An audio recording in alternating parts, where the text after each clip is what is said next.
How would your younger self define success? And has it evolved? If my younger self heard that question, she'd say, Susan, that's so stupid. Of course it's evolved, because she was so focused on being competent and in growing and doing all the things that she couldn't imagine not evolving her version of success. And you know what she doesn't know? She doesn't actually know what it evolved into.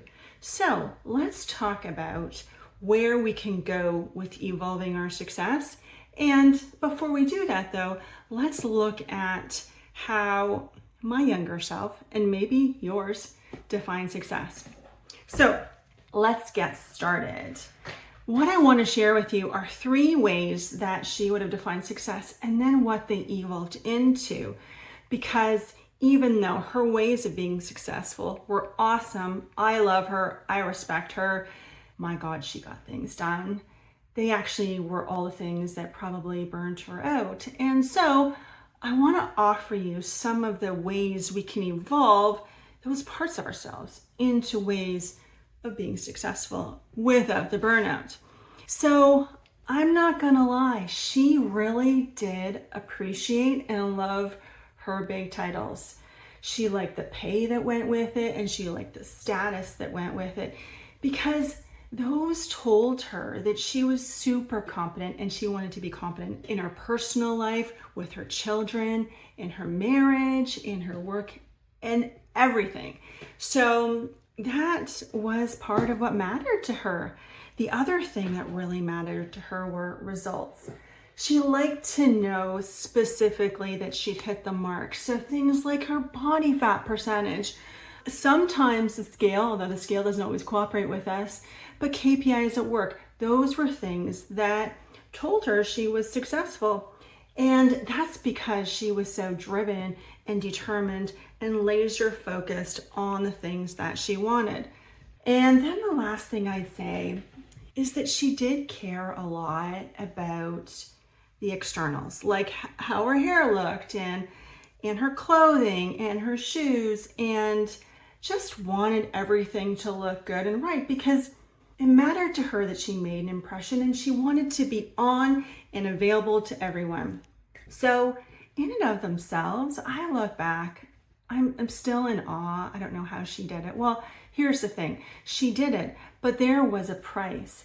And for me, the price that I've paid over and over again is in burnout. I spent a lot of my time being super successful and being exhausted AF.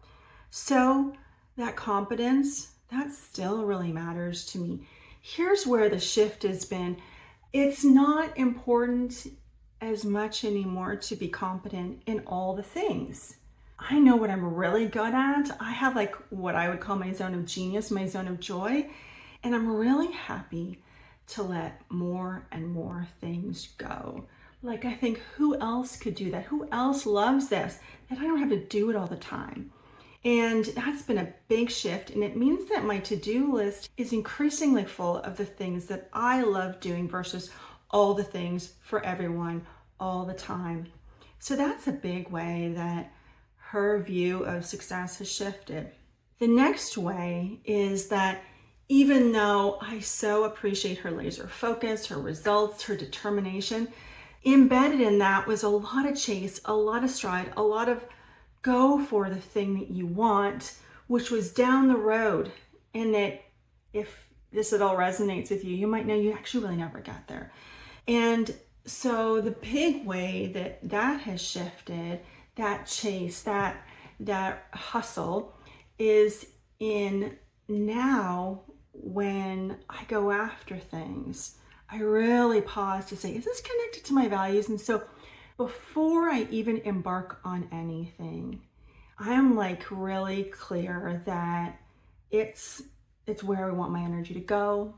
It's going for something that I want. And it's not just about where I'm going, it's also the journey to get there, because I had like one accomplishment after the other, and you get there and you're like exhausted and you don't even really notice it. And so much time went by, and so now it's like way more connected to my values, to why I want to do things. And then the last way that it's shifted for my younger self is that this need to always be on and be available to anyone all the time is really now more about starting again with a belief that my needs matter too. Actually, my needs matter first.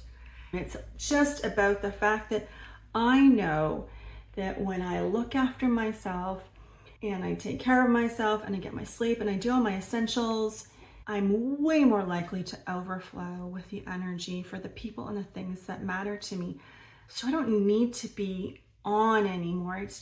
There's way more ease. And sometimes you just gotta step out, because you just gotta step out. So there you go. Those are the big ways that my younger self defines success and how it's evolved. And I'm super curious what resonated, and how about you? What did your younger self think about success? And are there any evolutions or shifts that you'd love to share? I'd love to know. Please meet me in the comments. And while we're here, this is day 2 of what I've ambitiously made a 30-day journey. Let's see how that goes, because I'm here to lean more into my strengths and let go of some of the things that I'm not so good at, like video editing and backgrounds and all the things. And it's an experiment. I want to see how it goes. So for sure, and it'll be more fun. I'd love to have you on this journey. Please subscribe. Please hit like if this is interesting to you. And if there's anything you want to talk about during this 30-day series, drop it down below and let's jam. Thanks so much for tuning in. Oh, and tomorrow's question, because there's going to be a question tomorrow. I'm curious on this topic of doing all the things and being available is, how do you know when you're close to burnout? That's what we're going to tackle tomorrow. Can't wait to see you here. And thanks for tuning in. Bye.